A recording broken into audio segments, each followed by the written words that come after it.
ඉතින් මම චන්දිමාල් අද මගේ බර්ත්ඩේ පාටි එක මගේ අද හැමදේම සිද්ධ වෙන රාජකීය තීම් එකකට මේ මගේ බර්ත්ඩේ එකට ආපු අය. හායි මම රුකී. මගේ බර්ත්ඩේ අවුට්ෆිට් එකට විතරක් ලක්ෂ 25ක් ගියා. මම ඉෂාදී මම ලෝකෙම නියෝජනය කරනවා මගේ ක්‍රවුන් එක නිසා. ඒ නිසා මම මේ පාර මගේ අවුට්ෆිට් එක ගොඩක් ෂාම් විදිහට තමයි යූස් කරේ. බ්‍රිටිෂ් ලුක් එකක් එන විදිහට මම මේක භාවිතා කරා.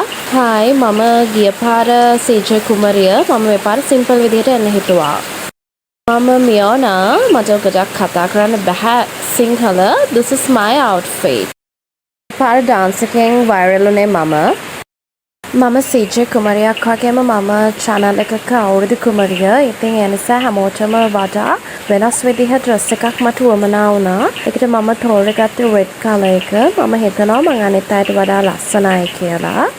බෙස්ට් ඩ්‍රෙස් එකට මම තමයි වින් කරේ මේ පාර. මං අනුෂා. ඉතින් අපි දෙන්නගේ අවුට්ෆිට් එක ඩිසයින් කරන්නේ මගේම අය. ඉතින් මේ පාර අපි හිතුවා මේ වගේ තීම් එකකට එන්න. Hello guys, filter නැත නිසා මම දැන් මට ඕන විදිහට ස්ටයිල්ස් කරනවා. මේකෙන් මගේ පුතාට හානියක් වෙන්නේ නැහැ. This is so cute I think. Hi මම රැන්ඩි. වයිෆ් මේ පාර ආවේ නෑ පාටි එකට. ඒ නිසා මේ ලස්සන නංගිත් එක්ක මම ෆොටෝ එක ගහන්න හිතුවා. මගේ හැට් එක චුට්ටක් ලොකු වැඩි වුණා. එනාට මගේ ඩ්‍රෙස් එක ලස්සනයි. මම හැමෝටම කැපී පේන ඕන නිසා මේ වගේ ඩ්‍රෙස් එකකට යන්න හිතුවා. මගේ ඩ්‍රෙස් එකේ තනිකරම පර්ල්ස් වලින් තියෙන්නේ. පර්ල්ස් වලටම වටක ලොකු ගාණක් වියදම් වුණා. විනිවිද පේන්නේ නැහැ. හරි ලස්සනයි. මම චතු.